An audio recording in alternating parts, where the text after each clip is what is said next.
everyone, and welcome to the Kimberly Guilfoyle Show, live here on Rumble, where facts come first and where news is done right.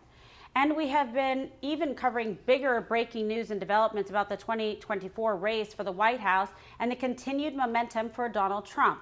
Texas Congressman and Admiral Dr. Ronnie Jackson will be here to lay out the future of the MAGA agenda. That's coming up in just moments. And later, Florida Congressman Greg Steube will join us with more developments in the weaponization of our federal government and what we can actually do about it. And you don't want to miss it.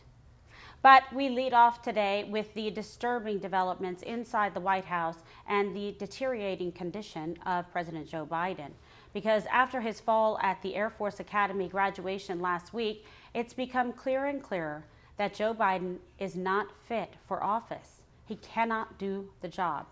He doesn't have the stamina. He doesn't have the alertness, and he doesn't have the mental acuity. What we saw last week was not an isolated incident. We've seen this before, and sadly, we're likely to see it again, and probably very soon. Take a look.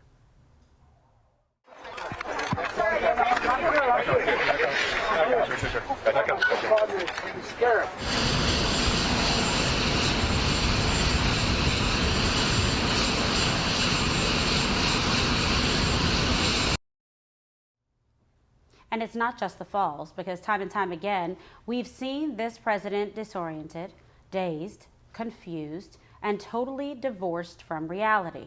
Here's a quick trip down memory lane. Watch. $2 billion. So you go ahead and you stack spaghetti sauce at a store and in a supermarket. You control the guy or the woman who brings out the carts on a forklift. What happened? The way China will respond is when we gather the rest of the world that in fact believes in open trade and making sure that we're in a position that the world that we deal with WHO the right way. That in fact, that's when things began to change. I looked at it anyway. That's what I think my plan. I know what my plan does. Senator, it's not about. I know you're supporting by saying booing, but look, here's the deal. Ask yourself, does this seem like a man that's fit to even run his own life, take care of his own family, not to mention the entire country? What message does this send to foreign adversaries like China's President Xi and Russia's Vladimir Putin as they continue to ramp up their aggression across the globe? Biden struggles to speak correctly. He struggles to stay focused. He rarely sits down for interviews, and at times he just gets downright creepy. Remember this moment from the 2020 campaign? Take a look. And by the way, I sit on the stand. And it get hot. I got hairy legs that turn blonde in the sun.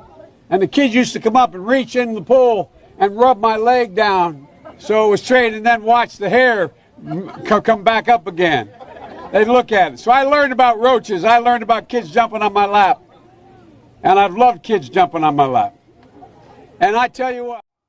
I mean, you just shake your head because you're like, what is this? Like, seriously? I mean, it's not a Saturday Night Live skit. It's reality. Joe Biden has shown us who he is, a man who is declining, and it's sad, physically, mentally, and everywhere in between. His agenda is failing miserably. It's costing Americans more and more, and we all deserve better. And quite frankly, he deserves better from his family. But regardless of this reality, many in the media are still going on the offense and trying to convince you and I, that the bizarre behavior you're witnessing is nothing to be worried about. For example, the New York Times has a new piece with the headline, quote, "Inside the complicated reality of being America's oldest president." Well, the article describes the 80-year-old president as sharp, I am not kidding you, fit, yep, and having striking stamina. Oh yeah, the bike ride, remember that one? Bragging that Biden even flew to Poland and then he boarded a 9-hour train ride to Kiev in Ukraine. Whoa, he rode a train? He deserves a job. How can anyone who wrote this story ever be taken seriously again? Fake news. We ought to demand so much more from the leader of the free world, but Biden's media allies would rather try and gaslight you into oblivion. Of course, this isn't even about age, because just look at Donald Trump, seriously, who is as alert as ever, ready to confront all of our nation's problems head on. He does event after event, so many rallies, town halls, and is putting out policy videos almost daily. He has unbeatable stamina. And he has policy videos on all kinds of complex subjects that are very troublesome and affecting this country, like border security, on lowering costs, revamping the economy, ending the Ukraine war, and so much more. And that's what we need in a leader, not to mention his golf game when he hits like holes in one. I've seen it personally, but okay. Strength, focus, and a commitment to restoring America's prosperity. It's why more and more Americans are doubting Biden's mental fitness for office, and why Donald Trump continues to hold a commanding and wide lead in the GOP primary, because the stakes are really that high. And as we as Americans cannot afford this Democrat disaster any longer. Joining me now, a great friend of ours and of the president, Texas Republican Congressman, superstar, former White House physician, Navy Admiral, my goodness gracious, and he also has the best wife ever, Dr. Ronny Jackson. Pleasure to have you on the program. Hey, thanks, Kimberly. It's always a pleasure to be with you as well. Thank you. Absolutely. Thank you. Our feeling is mutual. So, Congressman Jackson, because you wear many hats, and this is why you're the perfect guest of all time. Talk about how troubled, you are, because I assume you are, as a physician, and, as a patriot, and as now a congressman, by the behavior of Joe Biden and what this means for the national security of this country. Well, it's a dangerous situation, Kimberly. And I'll tell you, I've been talking about this for over 3 years now. Since before I even ran for Congress, I was talking about how this man was not physically or, more importantly, cognitively fit to be our president. And now it's on display every single day, not just for people here in this country, but for people all over the world, our adversaries and our allies alike. And I'll tell you that, it's the talk of the town now, and every day it just gets louder and louder. And there's coming a point now that where even Democrats are starting to talk about it. It started out where they were kind of quietly whispering about it behind the scenes. Some of them are starting to come out publicly and talk about it now, but he's still got the press trying to cover up for him. But I was just thinking the hypocrisy here. Do you remember whenever President Trump was at the graduation ceremony, I think at West Point, yes, and he was cautiously going down the ramp because he had leather-soled shoes on and it was a wet ramp. And the one thing one of the many things that President Donald J. Trump has that Biden doesn't have, in addition to about 40 IQ points, is he has situational awareness. And he knew that he had to be careful going down that ramp. Yes. Biden falls and stumbles all over the place. He didn't have the physical strength to get himself up off the ground when he falls. It's an embarrassment, to our country. It's an embarrassment, to him and his family. I feel so bad for the man now. Initially, I had a little bit of hostility towards him because I just didn't like the man. But now I'm starting to honestly feel a little bit of sympathy. I'm starting to feel sorry for him because I think he's a tool. I think he's a puppet and he's a tool, and he's being kept in that office because the people that surround him, including Jill Biden wanted to be first lady more than she wanted her next to breath. And Jill Biden and Ron Klain, he was there as the chief of staff, and all these other people that propped him up and put him in this position, they put him there because that's where their power, their authority, and that's where they derive all of their influence from. And so they need him there in order for them to have that power, that influence, and that authority. And it's just sad he's being used now, and it is a horrible national security issue for us. And our adversaries are looking at this. That's why Taiwan is under constant threat from China right now. Is because of Joe Biden. If Donald Trump were in office right now, they wouldn't be thinking about it and they wouldn't be talking about it because they knew they would know that it would be a bad move. That's why Russia went into Ukraine, was because this man portrays unbelievable weakness. And I hear people say all the time, well, he's 80 years old. You have to cut him some slack. A lot of people trip and fall when they're 80. A lot of people have forgetful periods. But they're not president of the United States. A lot of people are not president of the United States. They don't have the nuclear codes. This is not a job that's amenable to that. He needs to be a Walmart greeter, not the president of the United States. Really? You want to wish that on Walmart? I mean, seriously, he's not going to be able to do that job either. I mean, it sounds sweet, right? But that's, I mean, the job he wants is Santa, because he goes, oh, I love having kids on my lap. Like, the whole thing is bizarre. And his behavior, it's not like this just all of a sudden happened. This has been, progressing. Now, talk about this, because, you were the doctor for Obama. Like, take us through kind of your history and then what you did in the tests and everything with the president and how you dealt with the press.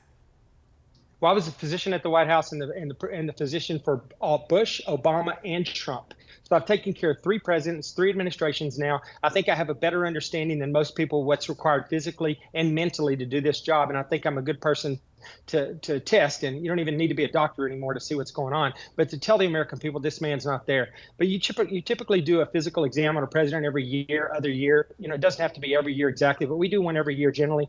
As a physician to the White House, a physician to the president, we'll do an exam every year.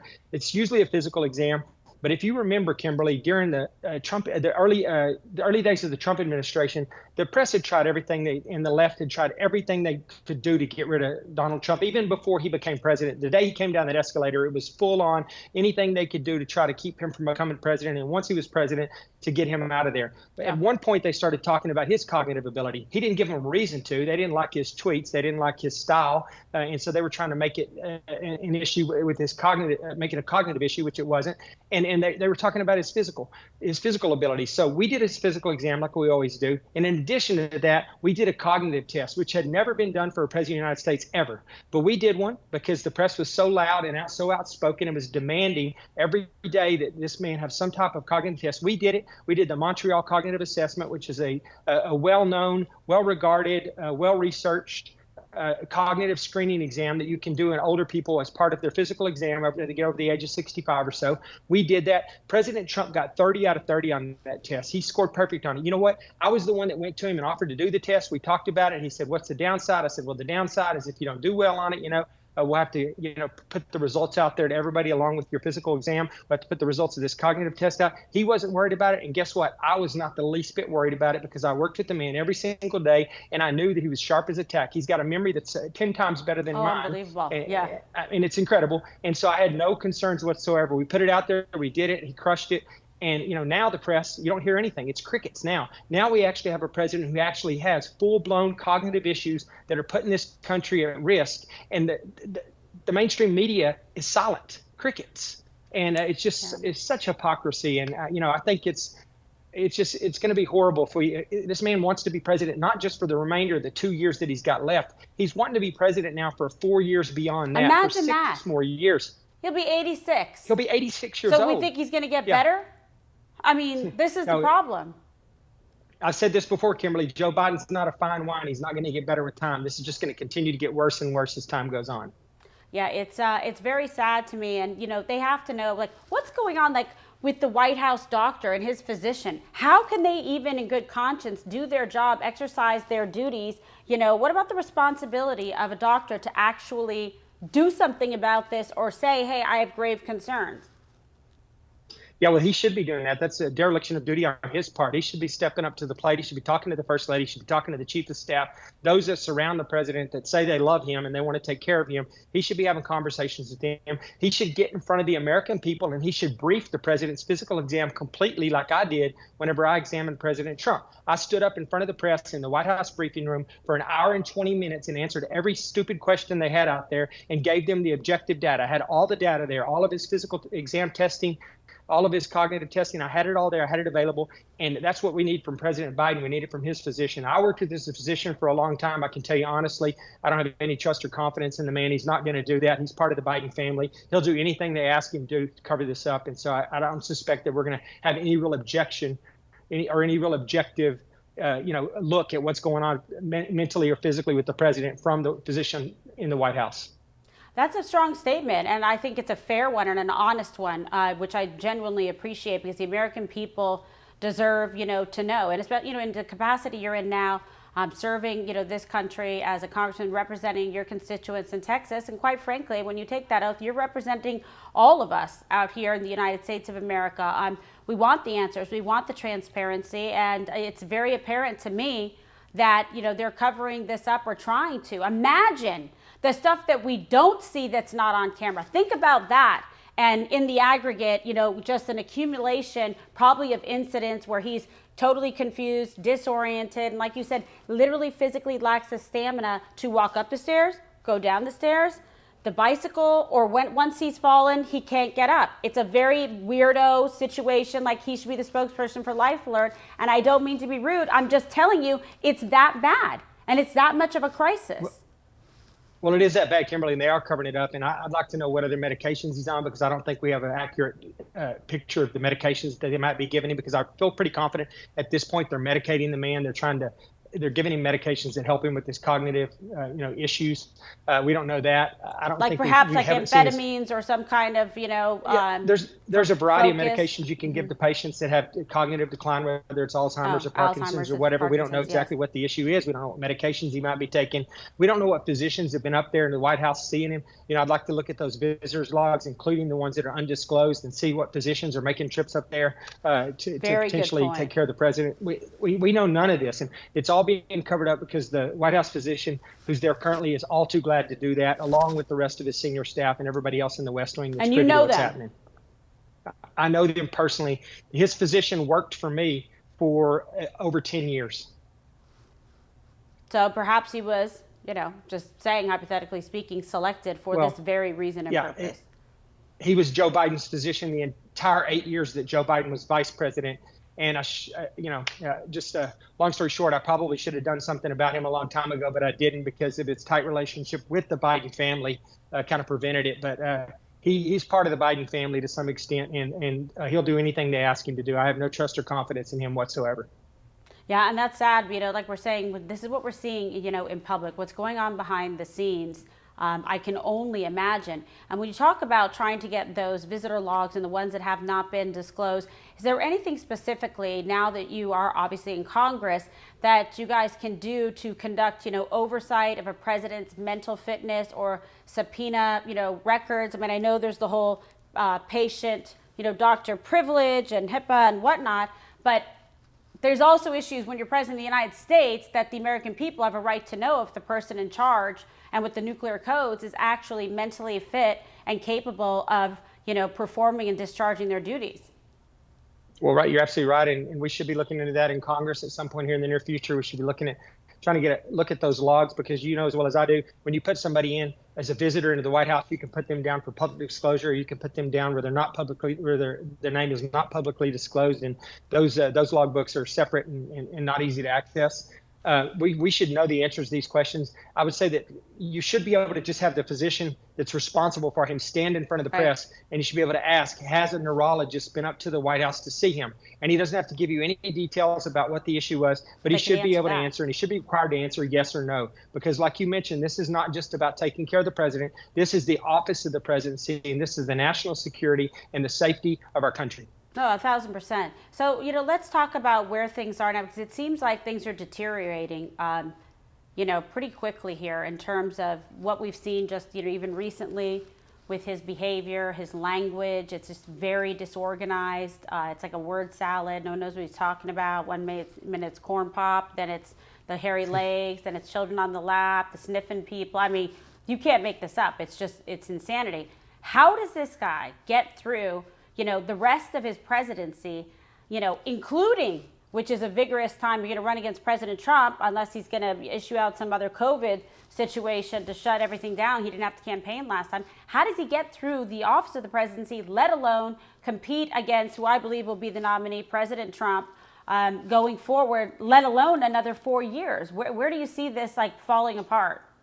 Well, the only reason he made it through last time, I mean, in my opinion, he didn't make it through. But the only reason that he wasn't complete fall on his face last time, as far as his performance goes, was because, like you said, they had COVID as an excuse, and they had him campaign from the basement. I mean, they just kept him out of sight, out of mind. They'll try to do the same thing this time. They're going to try to do what they did last night or the night before, where they just roll him out into the Oval Office and have him read off the teleprompter for a few minutes, and they'll check a box with the press. But the press is going to help cover this up. The mainstream media, the social media, they're going to cover this up. They are complicit. They are because they don't want Trump. Yeah. They don't want Trump. They're terrified of Trump, and for good reason. And there's a lot of people here in D.C. in the swamp that do not want President Trump to come back, and it's not just Democrats. No, it's the some Uniparty, Republicans right? too. Republicans too, It's and a the lot of rhinos Republicans here that don't want him to come back because this is the swamp. They understand the swamp. They thrive in the swamp. That's where they get their authority and their power from. And they know last time they got a taste of what it looks like when Donald J. Trump starts draining the swamp, and it made everybody here very nervous. But that's what we have to have back. We have to have him back. He's got to take control of this country again. It's in a way worse situation. We were in great shape when he turned this country over. All Joe Biden had to do was go stay in the basement for 4 years and never come out, and it would have been perfectly fine. We would have been just fine. But he's just destroyed everything that he's touched. And now we have a lot of rebuilding to do. We have to get our country back. And in my mind, there's only one person that can do it. There's only one person who's been there, who's done that, who's got the guts to do what needs to be done, knows what needs to be done, and that's President Trump. He will go in there and he will make the changes that need to be made. A lot of other Republican candidates might talk about it, but they're not going to actually do it because there's going to be incredible political pressure when they get here not to do some of the stuff that they want to talk about on the campaign trail. But I know, and you know, that President Trump doesn't care about that. If he says he's going to do it, if he thinks it needs to be done, he's going to do it. And we don't have anything close to that right now. We really don't. I mean, and you saw the man. This is why this is so significant, your opinion, because you can speak on all levels, knowing the president personally, seeing the two prior presidents up close and personal, seeing the vice president, who's now president, up close and personal. You know the rigors and the demands of the office. You saw the amount of time and energy and work that President Trump put in when he was there and being, so effective. That's why I say to people, we don't need somebody who's a rookie or training wheels going in there because the circumstances are so dire to repair the damage that's been done by really, sadly, a man, it appears like, with dementia of some sort or the other that's failing cognitively. And who knows, the people running the stuff behind the scenes, they want to try to put him in for, another 4 years. We can't have that, but we also can't have someone who hasn't done the job before, I think, at this point. Well, you're right, Kimberly, and you make a good point. I was at the White House during the 8 years of the Obama administration, and I didn't take care of him. He wasn't a patient of mine, so I'll say that right now. But I oversaw the physician that took care of him. But I did see him in and around and in the West Wing almost every day for 8 years. So I've seen him up close and personal on a day-to-day basis, and he's always made gaffes. He's always said silly stuff. But this is very different than that. This is something very different. This is age-related cognitive decline, and he no longer has the ability to lead or make decisions. And everybody can see that. And it's just, he had no business from day one being our president and our commander-in-chief, and he certainly has no business doing it for another 6 years. No, he really doesn't. And I guess, when we bring this all back down, it's not even about partisan politics. It's also about he is a human being that really needs some help, that really needs his family to care about him. To me, as a former prosecutor, this is elder abuse, what's going on here. They're pumping the guy filled with drugs. This is my, layman's opinion, is what it seems, to get him to keep, get him up and, push him across the finish line every day, like Weekend at Bernie's. And it's but this is real life. What is your message to those who continue to enable all of this? Well, they're going to have to face this head on at some point. Like I said, this is going to continue to get worse, not better, with time. And the Democrats are going to have to step up to the plate, and they're going to have to acknowledge that this man does not have what it takes. I mean, they're already coming out. In the New York Times article, they were talking about how they only put stuff in front of him from like 11 to 4, Monday through Friday. They try not to give him anything on the weekends or after hours. I mean, they're already trying to, they're giving us little bits of where we can see that they're uncomfortable with what's going on too. But I think as time goes on, the left is going to be more and more uneasy, and they're going to realize they can no longer cover this up, and they're going to have to figure out what to do. And I think they're going to have to go to Plan B. I don't know what Plan B is, but it's going to have to be something besides Joe Biden as their nominee. I hope they don't, honestly. I hope they just keep him in there and let him run because, he will be absolutely crushed by Donald Trump. And there's no way that he can avoid getting on the debate stage at least one time with President Trump. And I cannot wait to see that. Maybe because that is the going to be an absolute bloodbath. Yeah, you're right. It's a really good point because people are like, well, it's so bad, he should step aside. But let him run. If that's what they're going to do, these people have no morals and no values. And quite frankly, you've seen it, we've all seen it, it's been in the headlines. It's not just Joe Biden right now. There's a growing concerns about Democrat senators like Dianne Feinstein. And what about John Fetterman? I mean, what does this say about the state of Washington and what's going on here? Well, it's scary. And like I said, it sends a horrible message to our adversaries, to the Chinese, to the Russians, to the Iranians, to the North Koreans. They realize that they see this time in our politics right now with Fetterman and Feinstein and Biden. They see this as an absolute period of weakness that they can take advantage of. I'm totally convinced that if we don't do something and show some kind of strength right now, that China is going to make a move on Taiwan in the next 2 years before Biden is gone, because they see this as a moment of weakness and as a window of opportunity. And it's just so different than when President Trump was there. President Trump didn't have to do anything but go sit at that desk every morning in the Oval Office at that resolute desk, and those people were terrified of him. They knew that if they crossed the line, there was going to be consequences. They know now there are no consequences. No, it's absolutely true. But you've made the case very well, and that's why people really have to pay attention to this. And I hope you can encourage and lead the way in Congress so we can get some, sunlight on this, figure out what's going on, get some transparency about the office of the presidency and the man that is currently occupying it. Congressman Jackson, I can't thank you enough for your service, for your time with us on the program today. We can't wait to have you back again really soon. Thank you, Kimberly. Enjoyed it. All right. God bless. And be sure to like and subscribe so you never miss an episode. It's all of you who have made this show possible. So download the app and you can subscribe to my channel, to Don Jr.'s, like the episodes, like great interviews like we just had with Admiral Jackson. And coming up, Florida Congressman and superstar Greg Steube joins us with even more explosive details on the weaponization of the federal government. But first, I want to take a moment to make sure that we take time to thank our wonderful sponsors, like the great folks over at Goldco, because gold and silver can protect your retirement savings from inflation and dollar devaluation. Look, we see all the economic warning signs. We see banks collapsing. We see reckless spending. And I want you to be ready, because I'm ready. With gold, you can roll over your 401k or your IRA into precious metals and safeguard your savings tax and penalty free. So from precious metals, IRAs to direct purchases of gold and silver, Goldco has helped thousands of Americans diversify and protect their retirement savings. So go to kimsmetals.com to learn more. That's kimsmetals.com to learn more.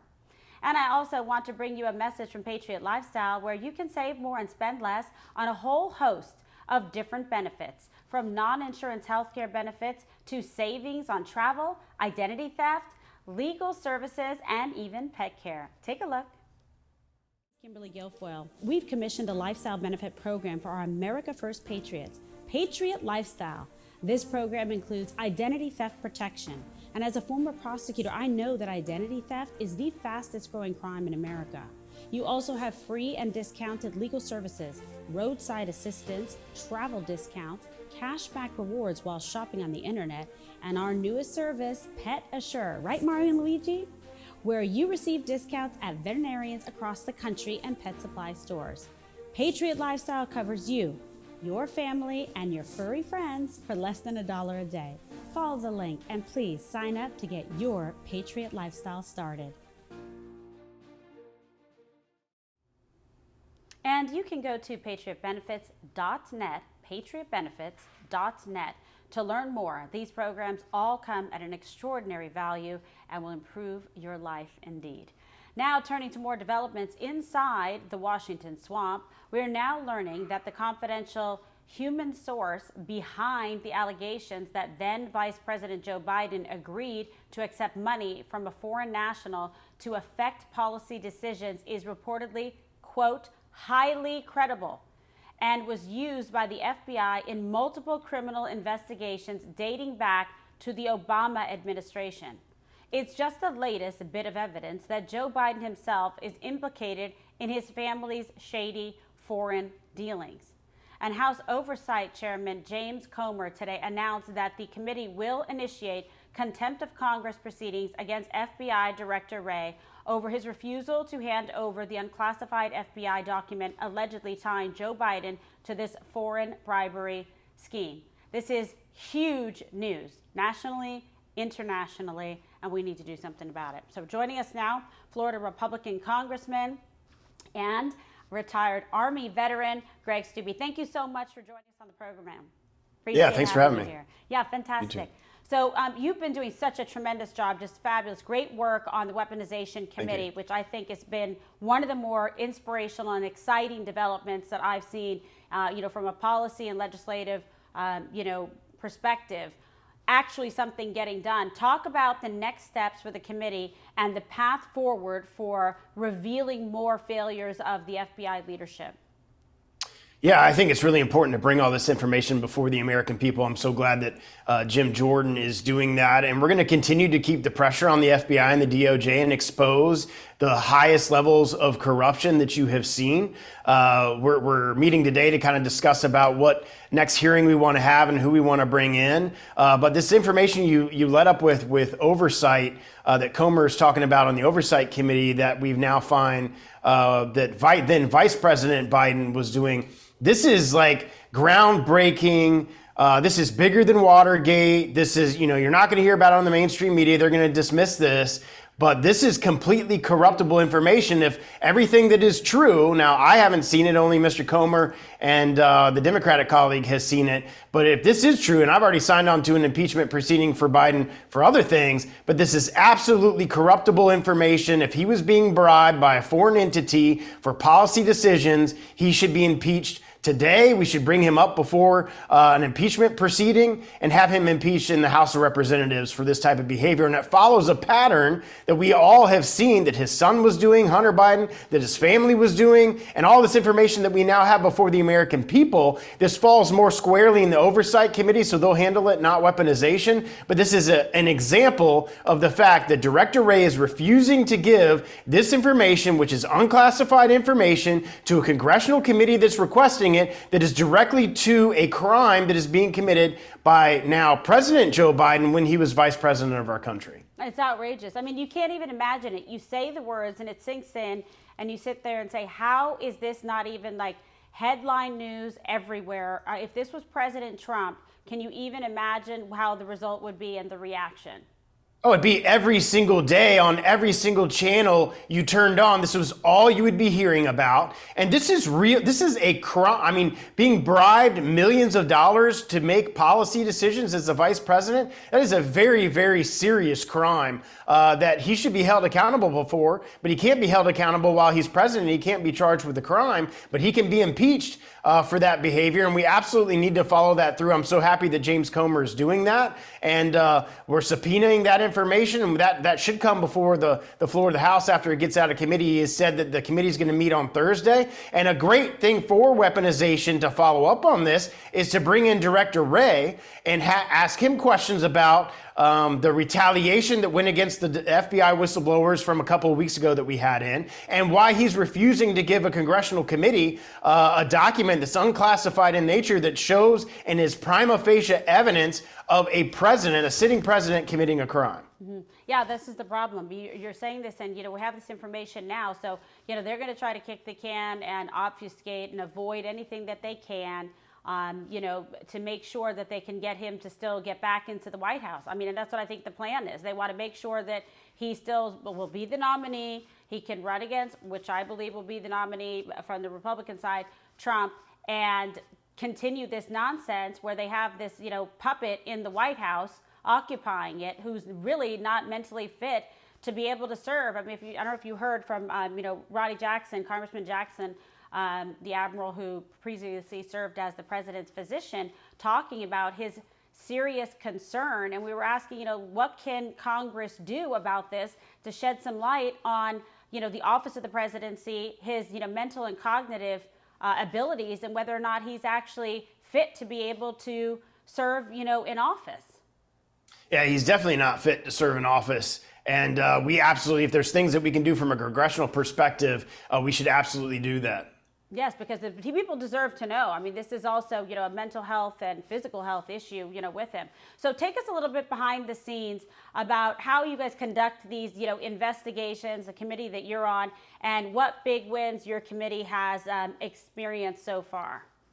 Yeah, so those 51 Intel officials who signed on to that completely bogus and false statement for the Biden campaign that what was found on Hunter's laptop was Russian disinformation.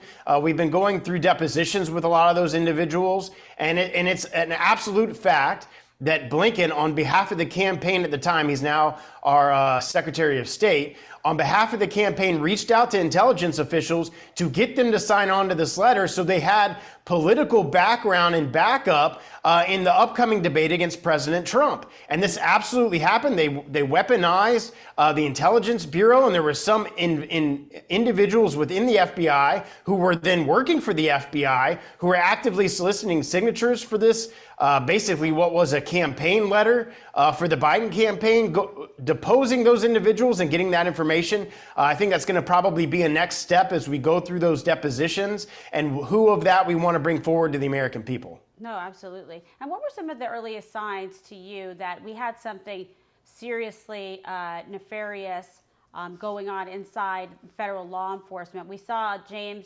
Comey over the weekend still refusing to admit that he did anything wrong. So they lie through the teeth. Do these people really see themselves as being, above the law? Yeah, absolutely. I think they do. And they know that they're protected because what they did isn't necessarily a crime, because making false statements and using the intelligence apparatus of the United States government to go after people, even though it's based on false pretenses, there's no crime associated with that. I tried to pass a bill when Pelosi was Speaker that would make it a crime that these individual agents signed on to something that they knew or should have known was false. And of course, that didn't pass. That's something that I hope we can do this Congress. But FISA's up for reauthorization at the end of this year. And I know Jim Jordan, myself, and others don't believe that FISA should be reauthorized. We shouldn't have a secret court that is being able to surveil on American citizens without a warrant. And that would stop a lot of this activity. But they absolutely believe that they're above the law. They don't think that anything's going to happen to them. They're not in the FBI now, so they just, resigned and walked away. And those people need to be held accountable for what they've done to the Trump campaign, what they've done to the American people, what they did to these American citizens who were surveilled without a warrant. That is not the type of behavior that should be happening at the highest echelons of our intelligence operations and the FBI. No, it's unbelievable. And what does all this say about the left's agenda, and how they sort of view government? I mean, it seems like they view it as sort of their marketing arm and weaponizing it, to their political advantage. That it's just, pursuit of raw power at all costs. And they'll obsess over things like, DI, but are resistant to even the most basic reforms to protect Americans' rights from politicized justice, like FISA. Yeah, and they love it because they're working for Democrats right now. But if it were opposite, if it was a bunch of conservatives within the FBI and the DOJ targeting the Biden campaign or the Hillary Clinton campaign, using the intelligence apparatus of the United States government, not for justice purposes, but for political purposes, you would never hear the end of it on mainstream media. You'd never hear the end of it from Democrats. It'd be what they talk about every single day. Yeah. But when it's benefiting them, of course, they're not going to talk about it. They're going to say, oh, no, that's perfectly legal. That's perfectly appropriate for those type of things to be investigated. We've seen President Trump talk about things like Schedule F and taking aim at the federal bureaucracy. What are some practical steps that either the executive branch or Congress can take to overhaul how the federal government operates, based on your experience, what you've seen, up close? Yeah, from the congressional perspective, doing away with the FISA court, doing away with the FISA operation, since we have the House using the appropriations process to accomplish policy objectives on the border, accomplishing policy objectives with the FBI and the DOJ, defunding these type of organizations within the FBI and the DOJ that specifically target conservatives. There's all sorts of things that the House can do through the appropriations process, which will be starting in earnest now, that we can do. But it is vital that Republicans win in 2024 and someone like President Trump comes in and completely cleans house. It can only really be done from the executive side. We really need to clean house in these different agencies and completely flip them upside down from the way that they've operated in the past decade or so. And the only person that can do that is President Trump. Yeah, and Congress is doing their part to shed light on it, using the power of subpoena, the power of the purse, to be able to compel conduct and action, and holding in contempt those that refuse to comply, like Ray. But it is going to take someone in the executive branch, like President Trump, to actually go in and overhaul, like wrecking ball, to the FBI, to DOJ, to some of these, government agencies that have become so weaponized. So talk to us about how this all fits into the 2024 GOP primary and truly the importance of the MAGA agenda. I know that you have endorsed President Trump. So shed a little light on how you came to that decision and how you see this playing out. Yeah, he's the only one that can walk in on day one and fix all these type of issues like this. He's been there before. He knows who he can trust and who he can't trust. He knows what needs to be done at places like the DOJ and the FBI and some of these other agencies that have targeted conservatives. He's the only buddy that can do that on day one. From a political perspective, he's polling like 20 points higher than any other candidates in my district. In the state of Florida, where you have the governor running, he's doing better than the own governor of the state by 20 points, and those poll numbers continue to increase. So I think he's our best match against President Biden going into the 2024 general elections. He brings people to the polling locations that other people can't bring, and that is the strength that he brings to the ticket. They're absolutely right. They show up for President Trump. How do we know that? They did it before. They'll do it again. And they show up and stand in the rain and thunder and lightning for 4 hours at rallies to be able to get him, to be able to hear him speak. So the momentum and the enthusiasm and the base and his approval ratings, and he's just smashing it. You know, DeSantis is in second place, but back way in Trump's rearview mirror. And that's despite doing his announcement. He didn't get a bump. I mean, when have you ever seen that? So, you know, quite the contrary. It ended up giving Trump a bump. So we'll see what happens, but you're doing a fantastic job. There are a lot of people talking about you and your leadership and what you're doing. I certainly appreciate your service to the country because that is not an easy place to be, DC, in that swamp. The swamp's got teeth, for sure. Yeah, we'll keep fighting the fight up here in the swamp. Absolutely. Congressman Stubbe, God bless you. And thank you for what you do for Florida as well. I really appreciate it. You too. Thank you. All right.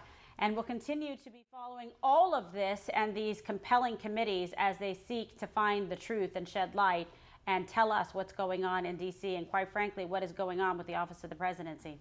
And my closing remarks just ahead, but I want to take a moment to thank another amazing sponsor, Patriot Mobile. Because with Patriot Mobile, you put America first with every call you make, all while getting the same nationwide coverage as major carriers. Not only does Patriot Mobile provide you dependable wireless service at an affordable price, they also share your values and they actually support you. Patriot Mobile puts their dollars into action, donating a portion of every dollar to support groups that fight for the First Amendment, the sanctity of life, and protecting our brave police and first responders. Patriot Mobile, mobilizing freedom and supporting you. So for free activation, go to patriotmobile.com/Kimberly. Go check it out. That's all you got to do. Go click on it, check it out, make the decision. I think you'll be incredibly pleased. Again, for free activation, that's patriotmobile.com/Kimberly. In closing tonight, the leadership of Joe Biden is failing the American people like never before. By any measure, America's standing is worse off under a president who fails on policy, fails on messaging, and who simply fails on showing up for the job.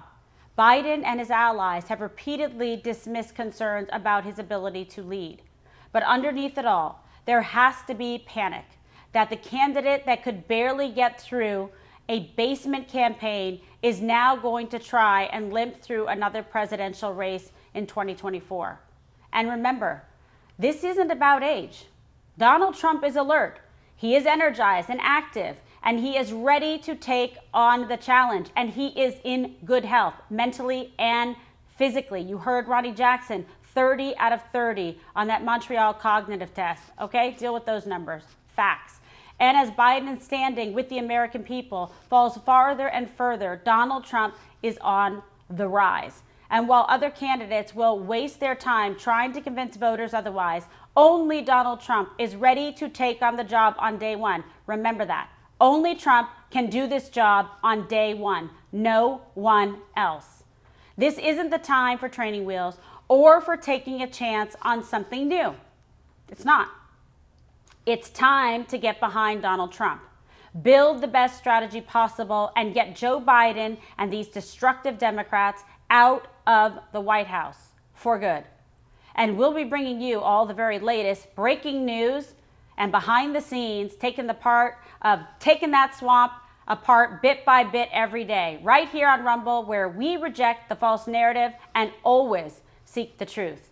So be sure to like and subscribe to my channel, please. If you liked this episode, hit the like button right there, and subscribe to my channel at Kimberly Guilfoyle, and also for Donald Trump Jr., and turn on notifications so you never miss an episode. Download that Rumble app, hit the like button, tell all your friends so they know exactly where to find us. And also be sure to follow me across all platforms, please. Twitter, Truth Social, Facebook, and Instagram. And don't miss Don Jr.'s fabulous big show tonight, 6 p.m. Eastern. I love this. With NFL Hall of Famer quarterback Brett Favre. There you go, baby. He's fantastic. You do not want to miss it. And hop on over to Locals for a live Q&A. I hope you have a wonderful evening, and I'll see you right here on Rumble Thursday.